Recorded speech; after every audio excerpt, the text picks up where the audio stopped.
Hey, dude. Hey, what's up, brother? Yeah, but, it's one game of 82. Yeah, here we go. No, how do we talk about this game without sounding like we're getting way ahead of ourselves? Winner? Loser? No, Undefeated? Strictly defeated. you know what I'm trying... Road to the cup? Free fall to the draft lottery. You being serious right now? Role model for the next generation. Better Off Dead. Oh, great movie. Oh, it's a classic. So you done? Yeah. Good. So maybe... Super hot guy with a big wiener? Ugly dude who uses a phone case to measure it. Oh, come on. We've all done it. Low quality fans of a high quality Bruins team that is a dub! First one of the season, the 82 0-0 dream is still alive, and just for good measure, Yankees lose. That's just for funsies, because when they lose, we all win. What a fantastic little Boston sports night, right? It's a lot of fun. The Bruins are exactly what we thought they were, right? Right. The process of it all is exactly what we thought they were. Now, obviously, this is one of 82, and there's all sorts of things that will happen throughout the season. Things will change, people will cry, people will cheer, all the usual. But this game really was the prototypical, hey, we built this team to win one way, this is the way to do it. And I'm okay with it.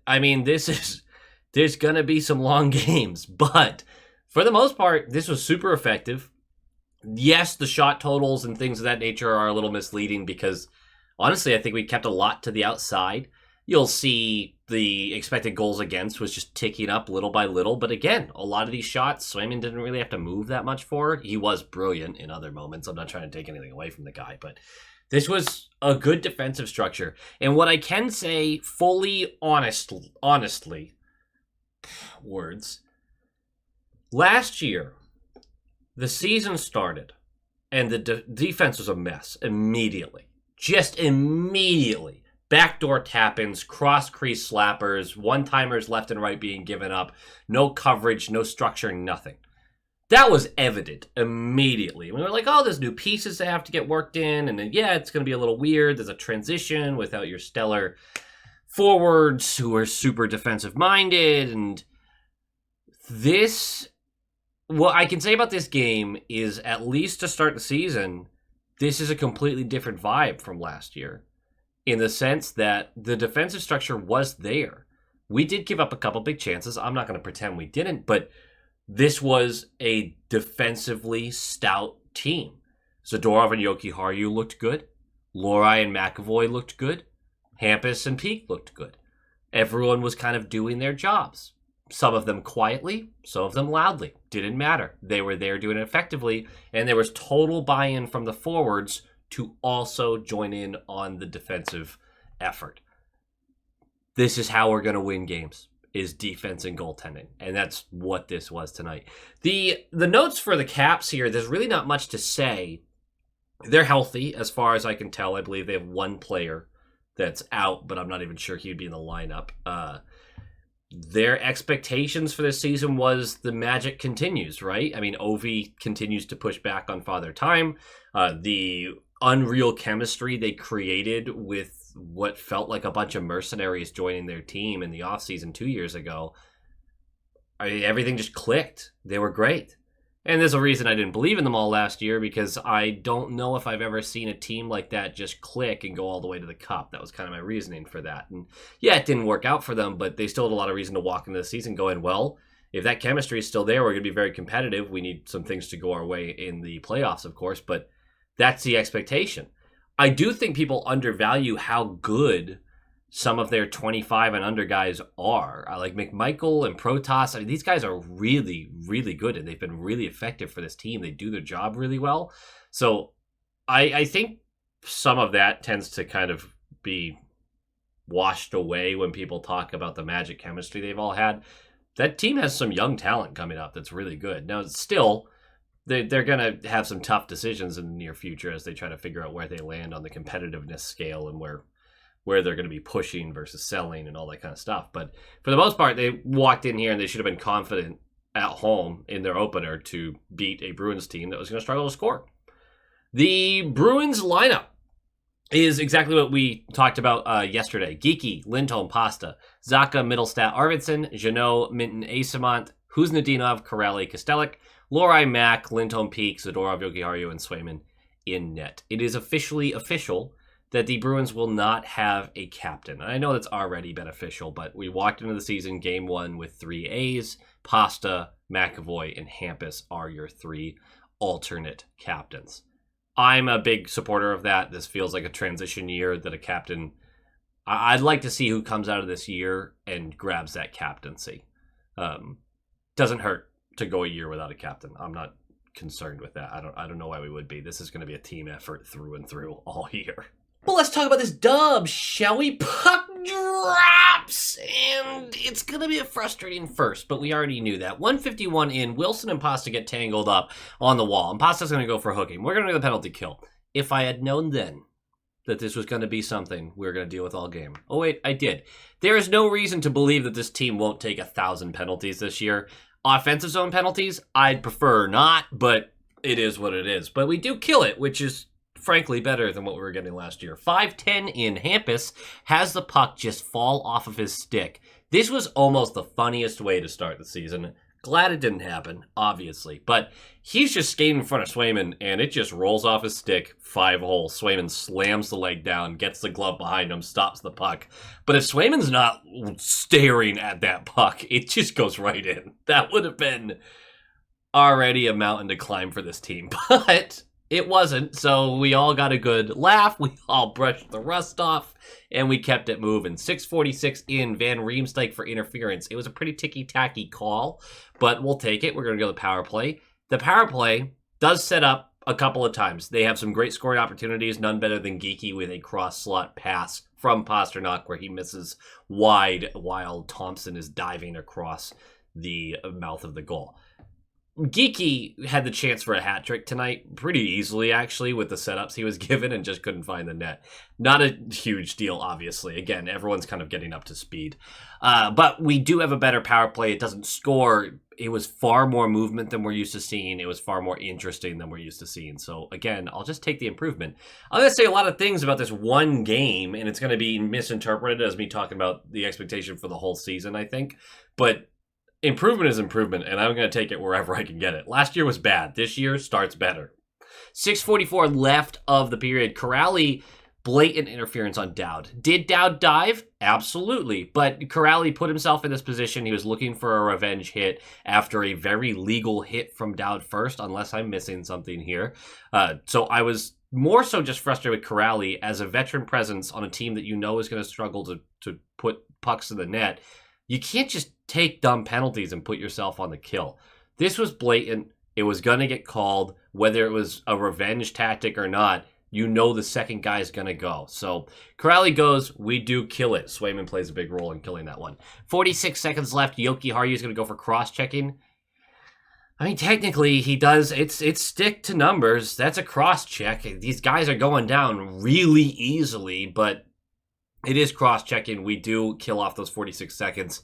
The shots are 7-4 in favor of the Caps after the first, so not egregious, but just not a period where we got to really put together any offense, and we took 3 penalties. And we'll start the second period having to kill off 1 minute and 14 seconds of that Jokiharju cross-checking.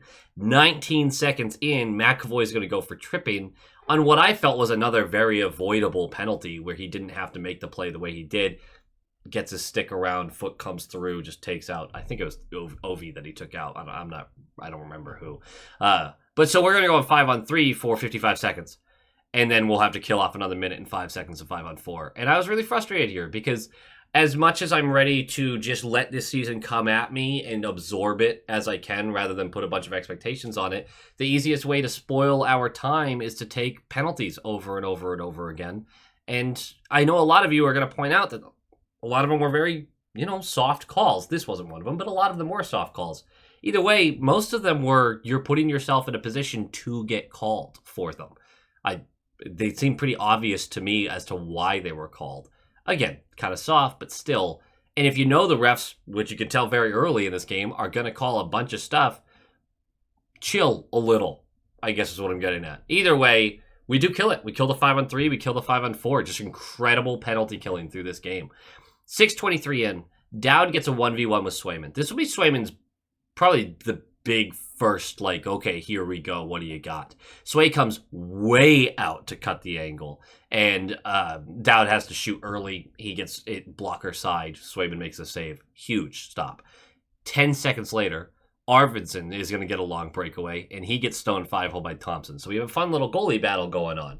And the more the pressure ramps up, the more comfortable I feel with Swayman's performance, because I feel that Swayman plays his best when the pressure is at its highest. I hope that Swayman's putting a lot of pressure on himself this season. We need him to be brilliant, and good start. 10 minutes into the period, a 3-on-1 develops for the third line, and poor decision-making and poor passing lead to a low-danger chance for Asamont. It's kind of a bummer because the Bruins created very few real chances at this point, and this was one of the biggest ones. 7:53 left. Hard work done by Pasternak to keep possession of this puck on the left wall. He's taken a lot of checks. He's taken a lot of physicality. He's able to move the puck back up to the middle of the blue line for Zadorov, who gives it right back to him. And then Pasta's going to curl around on that left circle and fire this on net. It takes a deflection on the way, but Thompson doesn't see it until it's basically in the back of the net. It's 1-0. The hero of this play, now Pasta does a lot of work to maintain possession and to get the shot towards the net. So obviously, all credit to him for the goal. But Elias Lindholm is at the net front taking physical abuse. He is fighting for this space to keep the screen going for as long as possible. And he was there for a good 15 seconds plus. This wasn't just a quick little skate in, hopefully lay a screen. He was taking real physical pain to be there. And it was the reason Thompson doesn't see this shot and the shot gets in. 1-0. I don't care if Elias is showing up on box scores or not. If that's what he's doing, I'm going to sing his praises all day. And let's be honest, Elias looked good in this game. So did Zadorov. Huge developments for us. So, 1-0. I know what every single one of you was thinking if you watched last year. Can we survive 60 seconds with the lead? Right? Can we not give it up immediately? And then 40 seconds, not even 40 seconds later, Kostelic is going to go for tripping. We're going to go to the penalty kill. And you're like, here we go. Right? No, they kill it again. And again, Swayman plays a role in killing it. Shots are 25-10 after the second period in favor of the Caps, obviously. This is going to be something we're just going to have to deal with. If the Bruins are a winning team this year, the analytics are going to say we're lucky. The analytics are going to say we're outperforming our metrics. That is just what it's going to be. Because we're going to have Swayman with great goals saved above expected numbers, because we're going to get outshot. We're going to get outshot all the time. That's just going to be part of the design of this season. And analytics do not favor teams that are not possessing the puck. Seems pretty clear to me. Third period starts. You have a 1-0 lead. The thoughts of the fan base are with last year's team and how they would collapse. And even more importantly, if you allow one, you're about to allow four. That was a common theme from last year. You allow one goal, they're going to start cranking them in after that. As soon as the dam broke, it's going to just really break. 7:03 in, it breaks. This is the 29th shot of the game for the Capitals.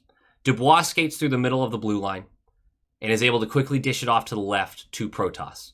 Protas is going to go down the left wall, skate down to the bottom half of the left circle, and a back diagonal pass. Chychrun is skating through the slot and does make contact, I think, with this puck slightly. But it doesn't really change direction. It just tips off him and keeps going to Wilson in the center of the slot, kind of the right side of the slot. The problem that really came in here is Arvidsson is kind of slow to get mixed into this play anyway. And when he saw the puck going to Chychrun, he starts going for that.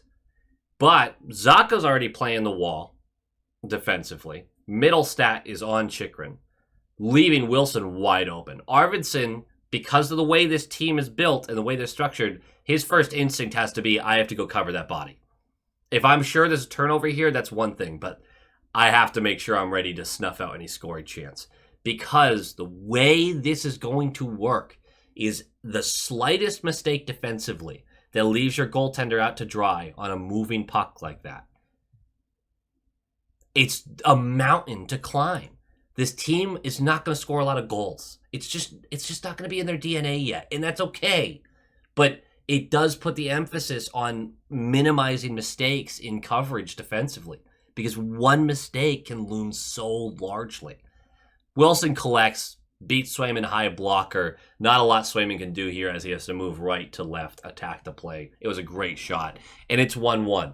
Now, the question is, can you get the lead back? Are you going to have the damn break and just unleash 4 or 5 goals against in a short amount of time? Like, does the team deflate at all? No, not at all. And about 10 seconds later, 20 seconds later, Carlson's going to get called for holding. Now, again, this was a ticky-tack call, very soft call. Capitals don't have any room to complain because, I mean, there were several soft ones on us as well, but this will be a very pivotal one because 23 seconds later, after a clearance from the Capitals, a transition back into the zone by the Bruins, Pasta down the left wall, McAvoy sprinting to the net. There's going to be a lot of physical contact. They did not challenge for goaltender interference, and when I rewatch it, I can see why, because there's more of a defenseman battle with McAvoy in front of the net and then some contact with the goaltender. But everyone is assuming either Pasta's cutting in, which he does. He opens up his shoulders, skates into the circle. They're assuming shot or pass to McAvoy in the front of the net. But Elias is skating into the slot just a little higher up. The only way this works at the speed it needs to is Pasta whips this pass to Elias directly tape to tape, in which he does, because he's an unbelievably talented individual. And Elias makes no mistake, carries a little bit, gets it on his backhand, flips it blocker side, glove side. I keep forgetting that Thompson's a lefty. Glove side, and that is 2-1. And that's going to make the difference in the game. And it's a huge play. It's a confidence booster for everybody. That top line is going to have to score for us. They're the only ones that scored. Geeky's going to get the empty netter with about 50 seconds left of the game. That means Geeky, Elias, and Pasta get your 3 goals. Pasta gets a point on every single one of them. Not too shabby. But Elias was really part of an effective line. They got outshot in the game. They got outchanced in the game. They gave up more than they created as far as scoring chances. Their expected goal differential is, I'm assuming, negative. But that's what Pasternak is for. He's one of those guys that, like, the analytics can't properly evaluate. Same with Kucherov, McKinnon, McDavid. They're going to outscore their expectations all the time. So even if they're giving up a little extra behind them, they're going to complete plays that are higher level. And it's mostly due to Pasta, obviously. But Elias was great. He was great in this game. He was good in the back check. He was good defensively. He was good from the faceoff dot. He was good offensively. Geeky, with all of his misses and crazy, was still in position to score goals and will find the back of the net on these. That first line was great. And maybe that's the first real game, though, is the first line is, I mean, it's not Marchand, Bergeron, Pasta by any means, but it is an effective line that's probably going to get outchanced most nights, but is likely to beat their opponents, at least line to line. Good start. Again, concerns about Elias, concerns about Zadorov, concerns about Yoki Haru. All of them played great. Played great. This is one of those games. You can't be upset at this. You can't be upset about any part of this game. They won exactly the way they're designed to. Is it too close for comfort, the way they play? Is it too much emphasis on perfect defensive hockey? Is it too much emphasis on great goaltending? Yeah, but we already knew that.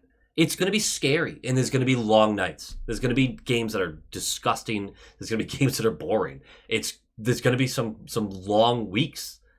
But if this is a system that they can take pride in and be confident in, they can win games. And winning's fun. Also, take your heart meds, whoever you are, because there's going to be a lot of 1-goal differences in games, and it's going to lead to a lot of tension. Special teams is another game note. Special teams were a polar opposite from last year, like polar opposite. The power play looked fluid. It looked creative. Was it creating a lot of second chances? No. So that's going to be something they have to work on. But they were finding each other on the ice, and it wasn't just a bunch of people standing still, which was killing us. All of us, the fan base, was dying. And the penalty kill, aggressive and fast. I mean, not every night you're going to go 5 for 5 like they did, or whatever it was, 6 for 6. I think it's 5 for 5. But you certainly take it when you do, and this penalty kill looks way better. Way better. Kuznetsov I want to shout out as well. Again, I apologize last video because many of you were right and I was wrong about his chances for making the team. And then I doubled down, sort of doubled down. I wouldn't say doubled down on that point, but I didn't understand him on the fourth line. He looked awesome. He was flying all night. Yeah, he lost a couple board battles here or there, but his transition game was great. He was getting a couple shots on net. He looked great. No complaints. In fact, impressed. Impressed. So again, good call by you guys. I was missing it, but hell yeah, who's Nadinov? I do want to point out Swayman was incredible. Was incredible. What was the... Actually, let me check this, because Money Puck puts it really high. And so I don't love using their expected goals. Excuse me, expected goals against. Because I don't think it feels bloated. But Natural Stat Trick has 2.77 expected goals against, 1 allowed for Swayman. Great game. It's a great game. I thought the Bruins did an excellent job of forcing things to the outside, and Swayman did not allow a bunch of rebounds, didn't make any stupid plays with the puck on his stick. He was just very consistent, very helpful to his defensemen, clearly communicative to his defensemen. People knew where they needed to go. This is a perfect start for Swayman. He had 34 saves on the night, 1 goal allowed, just incredible. Awesome, awesome performance. There are going to be nights this season where Swayman's numbers look terrible. Because when you allow this much possession for other teams, there are going to be nights like we saw last year where just every bounce goes the other team's way. And because you're giving them so much time with the puck and they can skate around the outside, they'll get deflections and we'll have a game where 3 or 4 deflections end up in the back of the net. And it's going to hurt. It's going to hurt to watch. Swayman, on games like these, has to be this level of good. And he was. And it's given me a lot of faith. Just this one start has calmed my nerves immensely about him. Because this is the level of consistent goaltending, minimal rebounds, good positioning, attack the high danger stuff. It was great. And there's going to be good nights and bad nights. He's ready for it. Goalies relish this idea that I'm truly the backbone. You're going to allow 35 to 40 shots every night. And if I don't play out of my mind, we lose. Goalies relish that stuff. He's going to be awesome. He's going to have a couple really signature performances this year. I'm excited about it. I really am. And tomorrow night, we're going to see if Korpisalo can follow suit. The last thing. The refs called a bunch of soft stuff. I get it. I know, and I agree. But we also have to settle in for a long year of a lot of penalties and a lot of dumb ones. Because when you give up possession this much, and you allow teams to possess the puck as often as they do against you, you're going to take more penalties. That's just natural correlation. We're going to have to get used to being on the penalty kill and surviving them and winning games that way. Don't make the play in the offensive zone that ruins your possession. That's dumb.